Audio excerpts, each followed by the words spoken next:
some opening remarks in just a moment. After the Secretary General, I'll give a few thoughts on the paper in particular, and then we'll introduce Hannah Darnton, Tech Against Trafficking Secretariat, Per Anders Sunesson, Ambassador at Large for Combating Trafficking in Persons from the Ministry for Foreign Affairs for Sweden, Phil Bennett, a Tech Against Trafficking member, and T. Hong, Global Initiative Against Transnational Organized Crime, the Responsible and Ethical Private Sector Coalition Against Trafficking Initiative. During the presentations, you're welcome to pose questions, which will be answered at the end. Please use the chat box, which you can find on the little menu in the center of your screen if you hold your cursor over it. Please use that chat box to ask a question, and please specify to whom your question is addressed. So with these logistics out of the way, for opening remarks, allow me to introduce the Secretary General of the OSCE, who I am so grateful has supported our efforts in this arena from day one and saw this as a strategic line of work for the organization, and who we are very delighted to have with us this afternoon. So Secretary General, the floor is yours. Well, thank you, Val. I'm very pleased to join you today. Ladies and gentlemen, colleagues, dear friends, the publication we are launching today is indeed a very significant step for us. It clearly demonstrates that the OSCE is going with the times in carrying out its comprehensive security mandate. And at this point, I would like to thank Tech Against Trafficking for partnering with us on producing this analysis of tech tools that can energize our fight against trafficking. In the field of human trafficking, perpetrators use technology to facilitate the recruitment of victims, to process financial transactions, and to tighten control over their victims. Technology also helps the criminals to conceal their identity. And it helps traffickers to engage in direct transactions with their customers, enter new markets, and expand criminal operations on an immense scale. All of this forces us to renew our efforts to adopt innovative ways to prevent and combat the exploitation of people. The paper presented here today is all about turning a liability into an asset, to use the slogan of last year's OSCE Alliance Conference. It is the first major publication to conduct a global analysis of how different stakeholders, including law enforcement, civil society, businesses, and academia, can take advantage of technology to advance the fight against human trafficking. The paper lists more than 300 concrete tech tools and initiatives and includes practical recommendations on how to maximize the value of technology-based solutions. There is an urgent need to adopt policies and take action to disrupt ICT-facilitated trafficking. And I'm happy to see some movement in the global debate around these issues. If we can use technology to our advantage, it can be a decisive element in turning the tide in the fight against trafficking in human beings. Dear colleagues and friends, this initiative is particularly timely because the COVID-19 pandemic has significantly accelerated digitalization across the world. Digitalization is exacerbating security challenges, but also expanding the opportunities for confronting them more effectively. Across the board, the OSCE is dedicating increasing resources to the nexus between technology and security. OSCE work on countering human trafficking is a forerunner in this process, but we are equally taking up the challenge in many other OSCE priority areas. The OSCE Secretariat is paying more and more attention to this trend. Our Transnational Threats Department, for instance, explores this nexus from a variety of angles. The Cyber Confidence Building Measures portfolio is specifically designed to enhance trust, stability, and cooperation amongst participating states. Last year's annual police expert meeting was devoted to the potential implications of artificial intelligence for the work of law enforcement authorities. Innovation and changes in ICT are also contributing to new and different forms of cybercrime. So we are seeking to strengthen law enforcement capabilities to address this threat. There is also a growing focus on border management modernization and countering violent extremist and terrorist content online. Meanwhile, my office is working on a new initiative called Tech for Peace.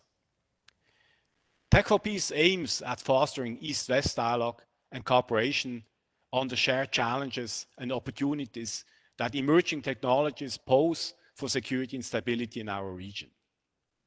Tech for Peace will bring together policymakers, representatives of civil society, and the private tech sector, as well as academic experts to share experiences and good practices and to explore potential coordinated policy action. Colleagues, friends, as today's publication shows, public-private partnerships can be an effective way to address complex issues and identify innovative solutions.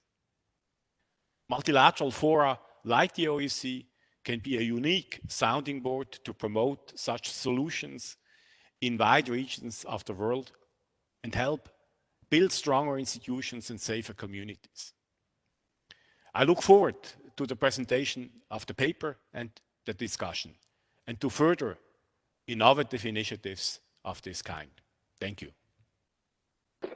Thanks very much, Secretary General. It's great to have you, and thanks for that comprehensive perspective on technology and security for the OSCE. I think it's great to see the big picture. Very much appreciated. And today we're going to hear about the crucial importance of addressing the double-edged sword that technology is for human trafficking. Indeed, the future success of countries in eradicating human trafficking is going to very much depend on how they are prepared for and equipped to harness it. We've all seen how technology is transforming the crime of human trafficking. It's being used by traffickers in virtually every aspect of the human trafficking business model, from recruitment to exploitation. It helps traffickers hide their identities, increase anonymity through encrypted applications, cryptocurrency, and fake social media accounts. It also allows for new forms of coercion and control and diversification of their exploitative practices.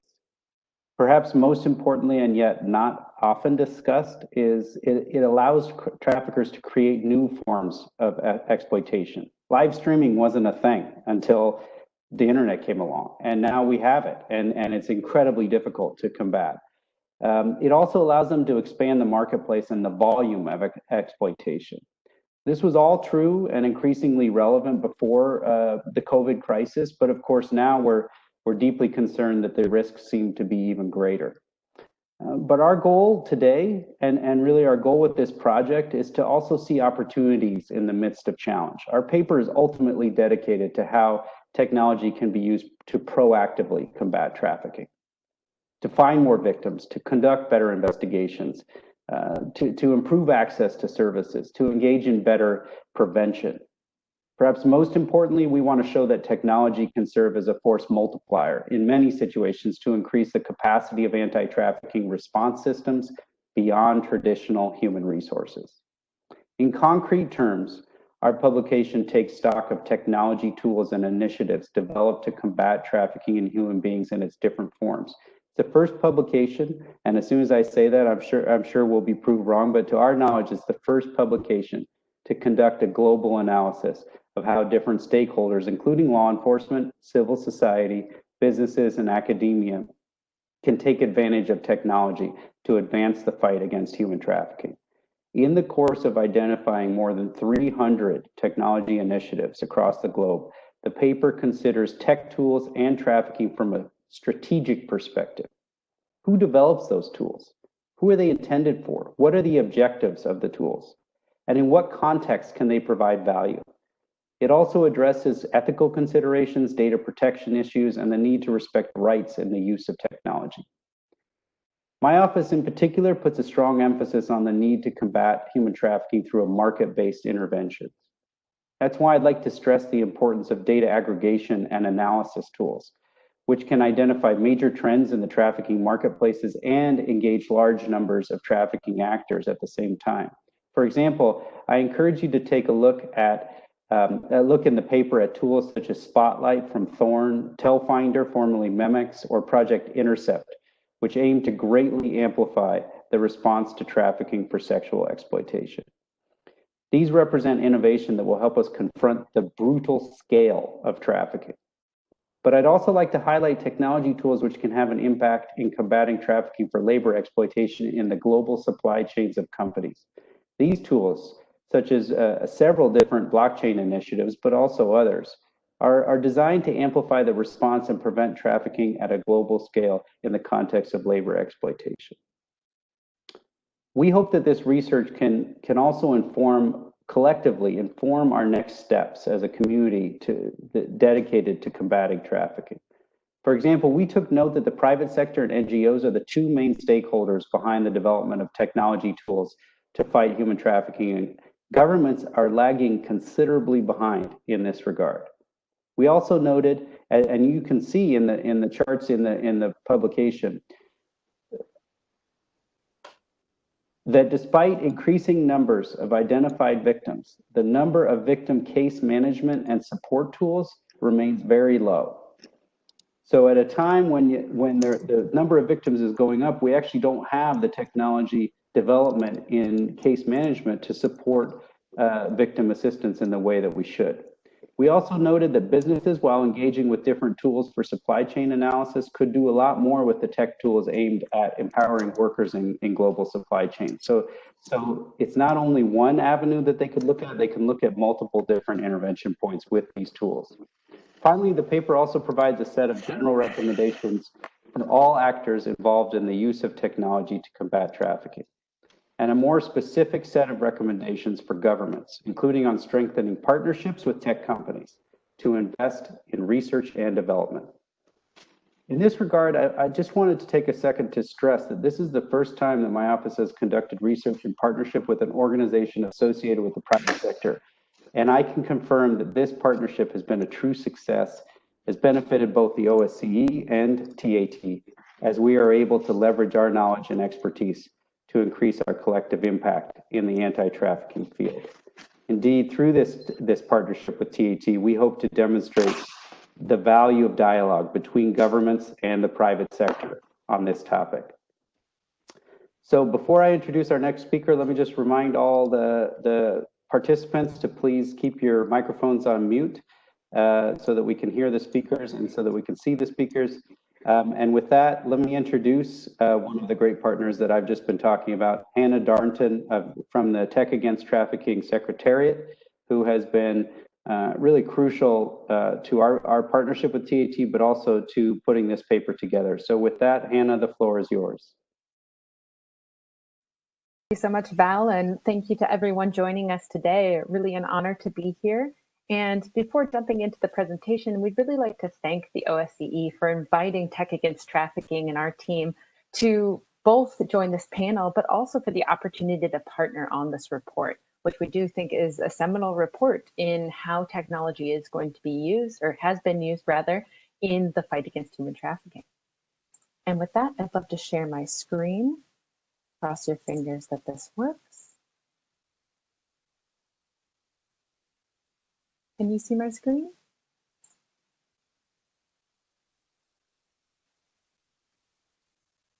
Val, perhaps, are you able to see my screen? We see some of it.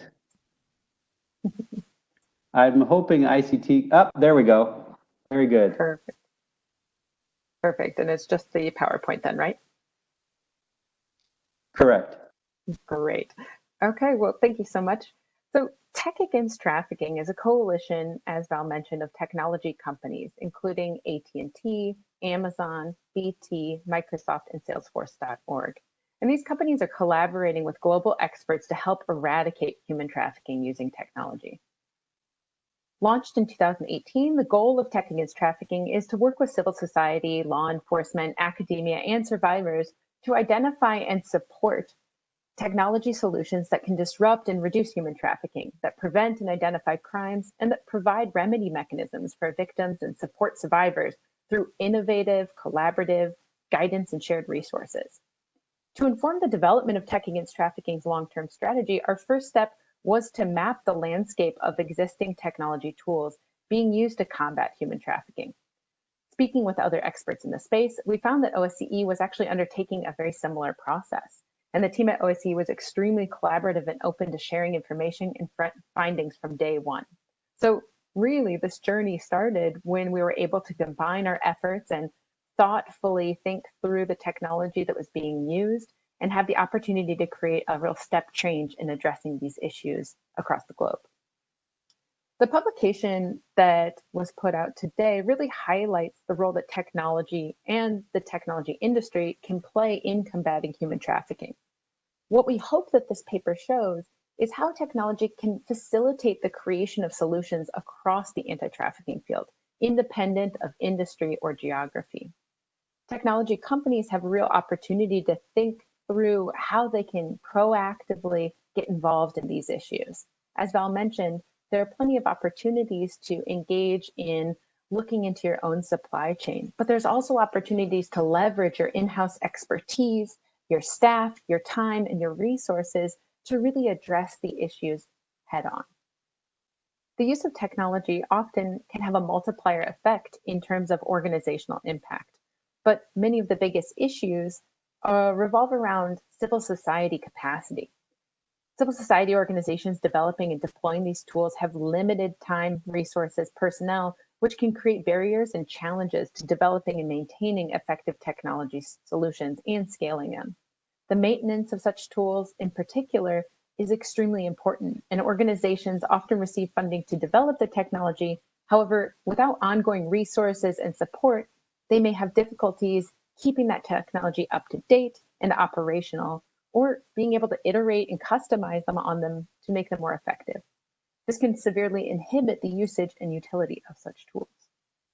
So we would encourage the use of this report really to help identify where there are opportunities to really scale these technologies, assist organizations in making them as effective as possible. In addition to this publication, earlier this year, Tech Against Trafficking launched an interactive map of the technology tools referenced in this paper. And we hope that both the interactive map and this publication will work to reduce the duplication of new technology tools being developed, facilitate more impactful and scaled use of technology, and develop synergies between existing technology tools and encourage more strategic development and deployment of funding and resources towards the development of these new tools. Additionally, we hope that this spurs on new levels of collaboration. This publication and the interactive map are intended to support members of civil society and victim assistance entities in their work by identifying existing tools that can be adapted to address specific regional community challenges and needs. NGOs are really on the front lines of this work. They're working with the vulnerable groups, the victims, the survivors directly, and they're uniquely well placed to inform how technology tools are designed and used so that they can be most effective. Companies, governments, other partners coming into this space should be really listening, bringing them to the table as we create these new technologies and increase their usage across this issue. These groups need to be at the table when the technologies are developed. And then furthermore, what we'd really want to mention as well, as Val mentioned in his introduction, is the report speaks to the potential for both intentional and unintentional misuse of these technologies. And we'd like to urge all partners to undertake human rights due diligence on these products to ensure that the appropriate protection and mitigation measures are put in place throughout the life cycle of the technology, from the development, the deployment, and use by the end users and the organizations, to ensure that they're taking a rights-based approach and that they're really protecting those in need of it most rather than causing additional harm. As a final note, what's next for us? So no single organization or group can do this alone in isolation. We have to work together to affect change. We've been so honored to work with the OSCE team, and we hope to continue working with them and other partners to aggregate and share information on the technology tools being used to combat trafficking, both through our interactive map and through other public resources.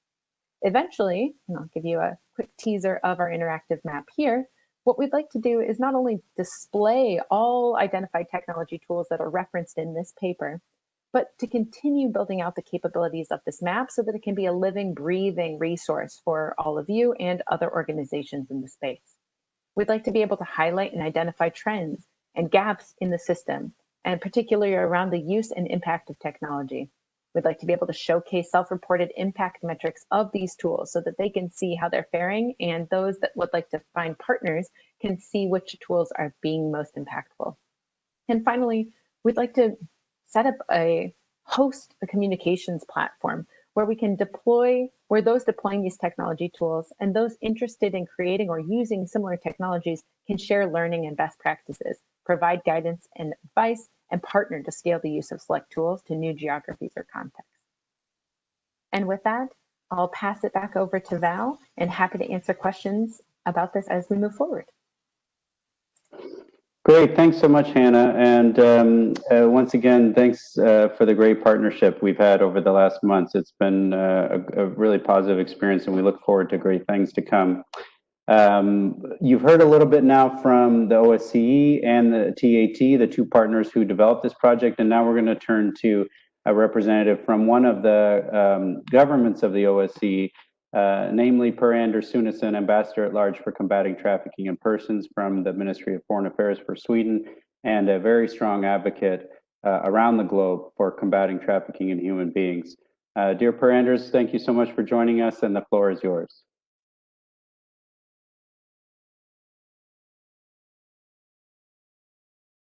Okay.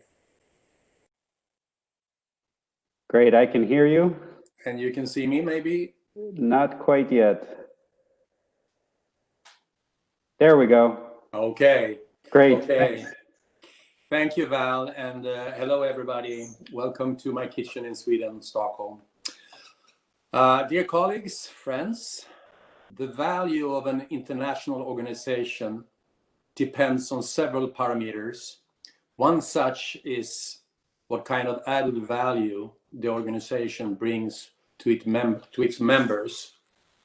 Representing the Swedish government, I'm happy to say that OSCE is really top scoring on all parameters. And this initiative we're discussing today is an excellent example of a project that really brings added value to OSCE participating member states and many other stakeholders. So on behalf of Sweden, thank you, Secretary General Thomas Gremiger, and thank you, Val, and thank you, Radu, and the rest of the team at OSCE. You guys are doing a fantastic work, and it's always an honor for me to cooperate with you. Most of you know that in 2013, there was a fourth P added to the OSCE Action Plan to Combat Trafficking in Human Beings. The fourth P stands for partnership and highlights the need for enhanced cooperation with, among others, the private sector. But I think that today's event and the report that the OSCE together with Tech Against Trafficking are presenting is an excellent example of the value of cooperating with the private sector against human trafficking. And it's been said before, but I will say it again, human trafficking is a global crime and no country can fight human trafficking alone. This is ever so true when it comes to developing and using technology. We must work together. I have actually read the full report already, and I am very impressed. The report is well written, and the disposition with 6 chapters is excellent. The report is really, I would say, a gold well for everyone working against human trafficking,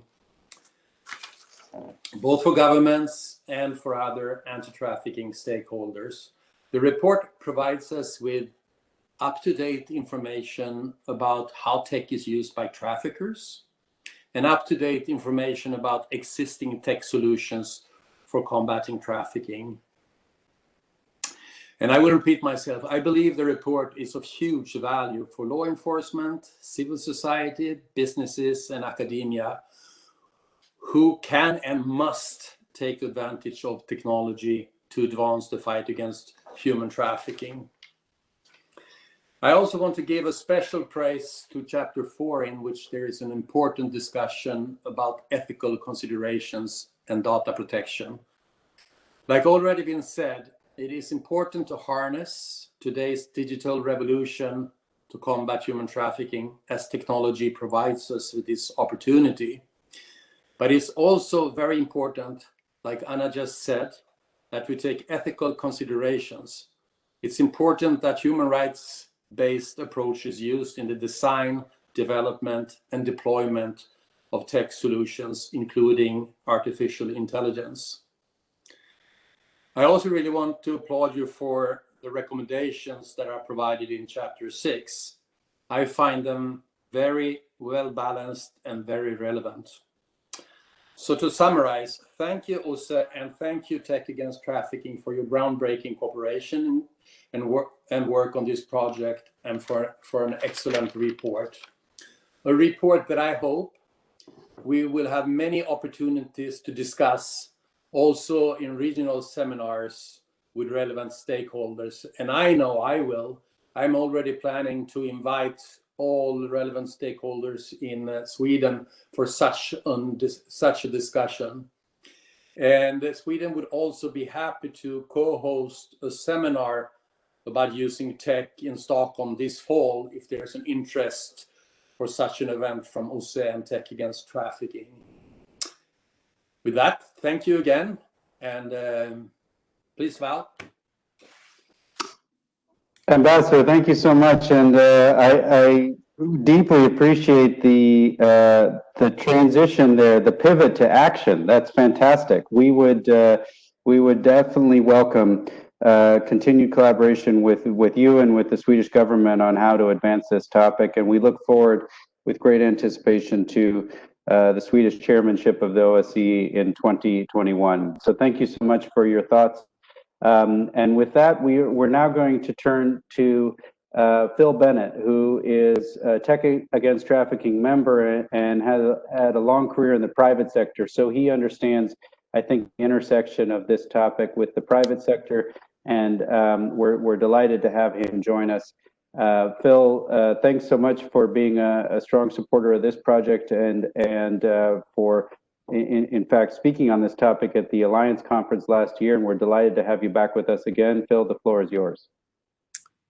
Thank you very much, Val, and welcome everybody. Hello, and welcome from the United Kingdom. So I'm delighted actually that really for the first time we now have some evidence and information about the tech sector tackling human trafficking, and I think it is probably the first substantial analysis that's been done across this space. As a technologist, it actually makes me feel optimistic actually about the way in which technology is being deployed and used by various different organizations around the world. The database of different tech tools that has been gathered is broad. There's an enormous collection of different innovation that has been used in different places, and it really demonstrates, I think, that there is a growing community of technologists and other specialists who are coming together to tackle this. One of the findings really that has stood out for me is that private sector at the moment is already engaged in this fight against human trafficking, and is involved particularly on the various some of the various tech tools that have been delivered. In fact, the existence of Tech Against Trafficking, I would say, is demonstrating that tech companies in the private sector want to be involved and want to help organizations tackle this problem with technology, and want to lend their expertise and tools and resources to do that. And it's great really that the likes of Tech Against Trafficking, bringing together some of the big tech companies around the world and other coalitions, are beginning to hopefully make an impact. The paper is is showing actually a number of very interesting outcomes, I think, of technology that's being used. One of the real standout graphs, I think, in the paper is about the number of tech tools that have been delivered over just the last 2 or 3 years. It's really accelerated, and there are probably a number of different reasons for that. But certainly one of the reasons is that the private sector, I think, have been developing platforms, particularly cloud technologies and app technologies, that do more and more of the heavy lifting that required engineering perhaps just 5 years ago. So it's bringing down that barrier to entry for various different tech solutions, and has probably contributed to this kind of explosion of tech tools that are now being developed by even very small organizations. I think this is exciting, certainly. I think this is interesting and exciting, but it also poses some challenges, which I do want to highlight. As mentioned before, the paper has an excellent chapter about ethical considerations and recommendations really around privacy and security, which I would encourage everybody to review. At the moment, to be blunt, it's easier to build an app or a website that gathers data than it is to build the necessary safeguards and processes to properly handle privacy requirements, security, and other ethical requirements. We're behind the curve on this at the moment. And at the time when so many tech tools are being developed, and many of them in the database are there to gather data, that's one of the things they do, it's certainly going to become more important for us to try and influence the way in which these solutions are developed to help safeguard and ensure that requirements of beneficiaries' data and others' data are properly met. That said, I think some other aspects that were, say, 5 or 10 years ago, deep problems around security are being addressed. The likes of big tech company platforms now are being used by perhaps small NGOs, and the same platforms are being used by banks and governments because they are uplifting the overall security features of the system, which again I think is very encouraging. I think in terms of sort of next steps, this paper is really highlighting a few things to me, particularly around the strategic aspects of the space, the ecosystem of tools that we need and that we have at the moment. I think number one, we need to provide a pathway for innovative solutions that encompasses some of the safety and ethical safeguards that we've been talking about, so that it becomes easier to develop safe systems that incorporate the necessary ethical processes that we talk about. At the moment, I think that the use of that, or this thinking around managing data safely, is probably very uneven around the world. And we're going to need to certainly address this.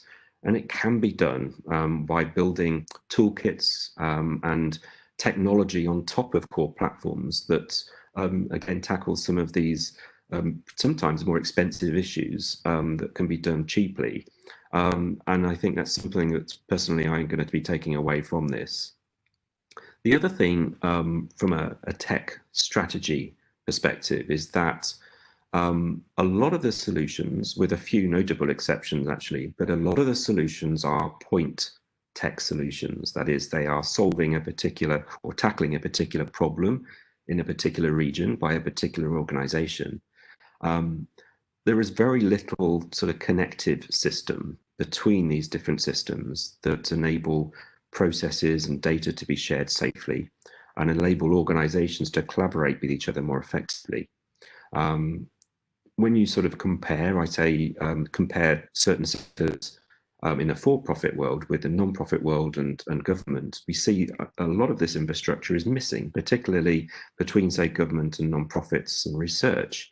So I think looking at things like open data standards and interoperability solutions is going to be an important research point, and is going to also help, I think, individual organizations become more impactful than they are now, and as a collection, as a community of technologists, also become more impactful than a sum of our parts. And actually, I spotted a question related to impact that perhaps we can talk about a bit later. But once again, thank you so much for inviting me to speak on this, and thank you very much. Thanks, Phil. As insightful as always. Much appreciated for your observations. I think your points about the incredible importance and the challenge of being careful with data is really good, and also a comment on how far we've come. It's a lot different than it was 10 years ago, but thank you again for your thoughts. And with that, we're gonna turn to our final speaker, Thi Hong from the Global Initiative, who has been another crucial partner as part of this project, and let me thank her and I think her colleague Livia, who also worked really hard on trying to develop this paper in concert with the OSCE. So Tay, it's so great to have you, and let me turn the floor over to you. Thanks, Fa. Can you hear me okay? Indeed, yes.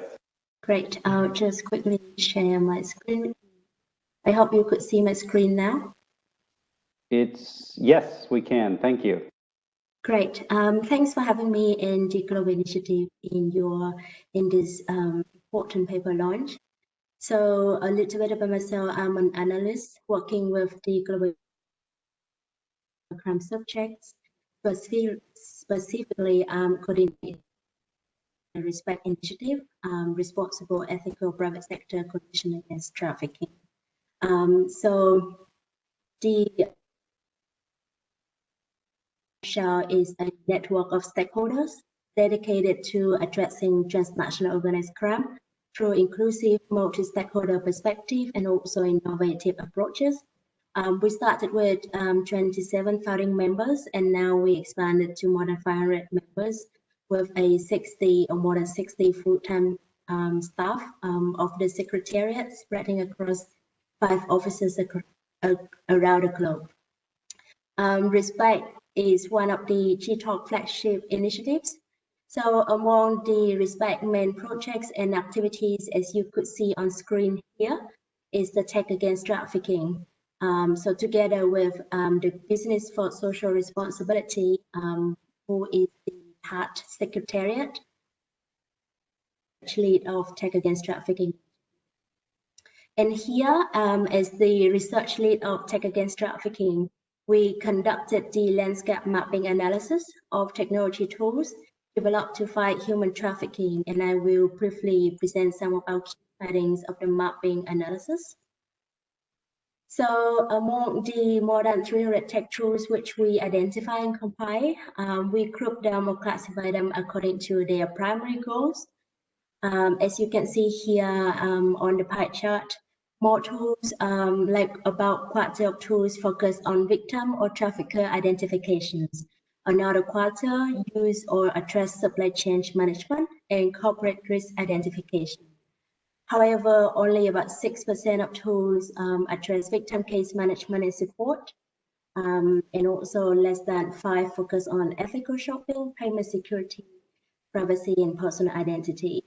Just like Phil said earlier, that introducing or putting in place a safeguard system is quite important. This is where, you know, the tools, say, focusing on victim case management and support could come in and address this gap of, you know, lacking safeguard system in place. And also, we found that it is quite worried that more tools that we identify and compile, they address corporate supply chain management rather than trying to work with the vulnerable groups like workers and also marginalized communities. Here you could see the overview of the compiled tool. In red are the gaps that we found. For example, there is a lack of tools in Latin America, in Middle East, Africa, and also in Oceania. The most number of tools or concentration of tools that we found they developed and operating in North America. One important aspect of the mapping analysis is to see which stakeholder groups using which tool type. And I'm blocking out the rest for you so that you could see the one in green, highlighted in green, which is the top tool types which are used by the respective stakeholder groups. As you could see, as we also expected, businesses tend to use supply chain management, corporate risk identification tools the most, whereas NGOs and law enforcement are quite similar in using victim trafficker identifications, data trends and mapping tools. Governments and intergovernmental organizations are found to use data trends and mapping tools or awareness raising tools the most. As for consumer, this is one of the findings which we least expected. They tend to use more the awareness raising tools or education collaboration tools rather than ethical shopping. However, this can be explained by the lack of the ethical shopping tools available or developed out there in the field. Here is one of the key findings that we found. There is a strong concentration of tech tools developed and operating in the global north, as we could see in the global map that I shown before. Despite there is a reportedly high prevalence rates of human trafficking in the global when it comes to forced labor and forced marriages, then Africa and Asia are the hotspot. And also businesses are found to be the top user group of customizable tools, which can be explained by their high purchasing power and also technological capabilities. They also account for about half of the user groups who pay to use these anti-trafficking technology tools. Therefore, it is worthwhile to also look a bit further into which segment of the private sector, whether it is SMEs, small and medium enterprises, or multinationals, to see which group or segment use and paid for which type of anti-trafficking tools, and also to what extent. Might be one of the potential research topic for future projects and studies. Another finding that we found is that although half of the tools are offered for free, the majority of the tools are proprietary technologies. So we would recommend that in order to avoid duplication of efforts and effectively replicate, and also scale up innovation across the anti-human trafficking movement, then the respective stakeholders and also developers should also make this tool open source and share and exchange it with the other stakeholders in. We also found that business, law enforcement, and governments, NGOs, they are the target users of more sophisticated tech tools, which is not a surprise. For example, tools using blockchain, big data, machine learning technologies, whereas victims, family member, community members are more the user of low-tech tools like mobile phone apps to report abusive situations, for example. And also when we filter the tools, according to anti-labor trafficking tools, more than half of anti-labor trafficking tools target worldwide users. This corresponds to the globalized nature of the current global supply chains. However, tools against sex trafficking, for example, they tend to focus, which can be then explained by, the different national approaches or legislations towards sexual exploitation or forced marriage, for example. Last but not least, as you can see on the pie chart on the right side, the supply chain management, corporate risk identification, they make up more than 1/3 of anti-labor trafficking tools. However, for anti-sex trafficking tool type is victim trafficker identification. And also, one of the least expected finding is the low number of victim case management and support tools. Although the recent rise in the number of victims detected would actually imply a greater need for additional tools to support the victims. Therefore, we also encourage businesses and all stakeholders to engage more with the tech tools at both victim support and also at empowering workers in global supply chain. Finally, because this tech tools landscape mapping is an ongoing project of tech against trafficking, and also many tech tools have evolved with new functions and technologies, or in some cases they've been dropped. Therefore, we recommend you to check out our interactive map of anti-trafficking tech tools, which my colleague Hannah mentioned before. We regularly update these tools with the tools' new developments and also add more current, more additional tools that have been just introduced in the field. And thanks very much for your attention, and I'm looking forward to any questions. Thank you, T, so much for that overview, a really helpful dive into some of the details of the paper. We're very much appreciate and very grateful for your contributions.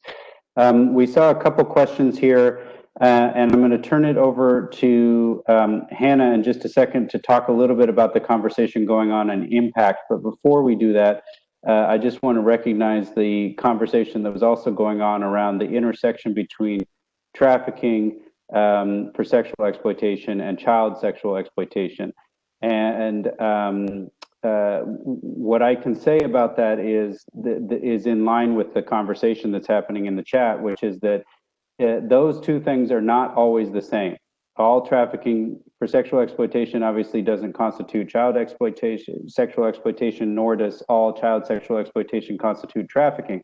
However, they do overlap in a number of different scenarios, and my observation is that they overlap increasingly when technology is involved, as different recruiters and exploiters are involved, as well as obviously the users.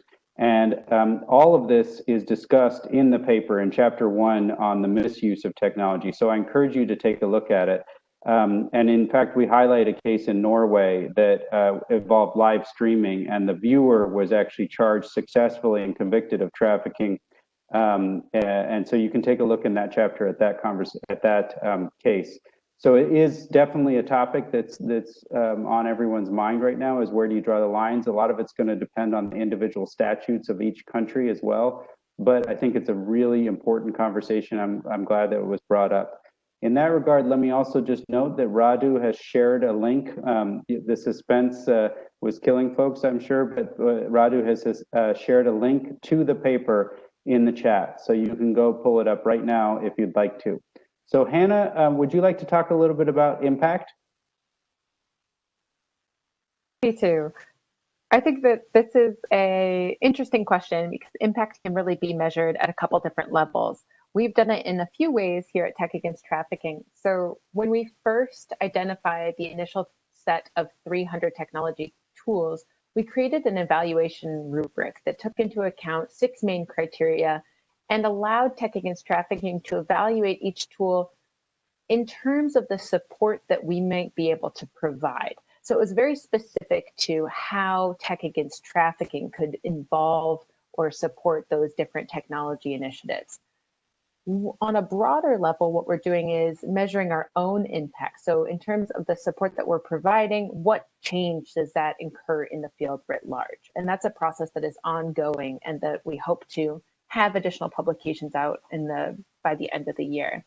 In terms of the technology tools themselves, what we really believe is that each tool should be evaluated on its own self-stated mission and goals. So rather than superimpose our thinking onto a technology tool, we wanted to allow each of them to provide information or to take their publicly available information and really digest how that was impacting their work and the areas in which they had intended to impact. So I guess that's kind of our baseline statement. What we hope to do is to be able to expand out the interactive map to allow technology tools to be able to report on their impact. So state their own self-stated goals and then enter the information against those goals into the platform that can be shared with the users of the interactive map. We have a few metrics that I'd be happy to discuss one-on-one, but I would caution against superimposing, as I said, any metrics against individual tools that haven't had a chance to talk through them. I think that's a really important part of the conversation, is being able to involve the context in which these technology tools are operating instead of considering them all through the exact same lens. Each of the geographies, each of the populations are very different, and that makes high-level metrics tricky at times. Something that we're considering, but it definitely can be, it's an ongoing conversation. And Hannah, while I have you on here, there was another follow-up question, which is, are you still looking for tools, for example, exiting applications in countries and regions? Yes, we are definitely still looking for tools and would be happy to add them to our interactive map. We update it monthly. So we have an ongoing, I believe, portal through our website where you can actually send in those technology tools that you've identified, and we'll make sure that they're added in and the map is updated accordingly. And let me just add one comment that the paper also suggests that the development community may want to pump the brakes a little bit on the development and take a look at what's already out there. The fact that there are 300 tools and initiatives already in place at various parts suggests that we want to do more impact measurement. We want to do more assessment. We want to look for those tools that could be, for example, deployed to new regions or accelerated in some way. And TAT has spent a lot of time thinking about how to accelerate tools. So this is a big thing. Like just pumping out tools is not necessarily going to help the anti-trafficking effort. What will help it is carefully considered tools that are in the hands of practitioners who know how to use them, have the resources to use them, and can scale them. These are the types of metrics. So I know the impact is a big question that TAT and the OSCE is looking at, but I also wanted to highlight that consideration that the takeaway from this paper is not, please go out and develop a bunch of tools as fast as you can. So any other questions from the chat? We'd be happy to take them. I also saw some more conversations around age verification, which is certainly a topic of being considered in a number of countries. And this is something that is mentioned in the paper as well, and something that the OSCE has asked countries to do more on. I think the big question right now is who's doing the age verifying? Should it be the platform or should it be after the fact? And these are a lot of the topics that are being wrestled with right now in the private and public sectors. Any other questions from folks before we sign off? And if we don't have any, then I will thank the speakers so much for their contributions. I think one of the things that's worth emphasizing here is that it's really helpful to have leadership who can see the opportunities that projects like this create. And in that regard, I want to thank the Secretary General for his support over the last year and a half. I want to also thank the Albanian chair in office, who I know a couple of their representatives are present here today, and I want to thank them for joining us, because these are the topics that if we have support from the chair, from the Secretary General to engage on these areas, we can really start to make a difference. And I want to highlight that political support and how important that is to advance this. I also want to thank Per Anders for his invitation to try to continue this conversation in different regions across the OSCE. And then finally, and I think it is a really crucial and perhaps an appropriate closing note, I want to thank Radu Kukos for his tremendous work on this paper over the last year and a half, or 2 years working with TAT, doing a lot of the writing and analysis, and tirelessly trying to get it right. And so I think Radu deserves a lot of credit for this, and I'm delighted to have him as part of our trafficking team here. So thanks very much to everyone for joining us. Please contact us, contact TAT, and we would be happy to continue the conversation. Take a look at the paper and share it with folks around the OSCE region and beyond. Once again, thanks very much on behalf of the OSCE for joining us, and we look forward to continuing to work with all of you in the future. All the best.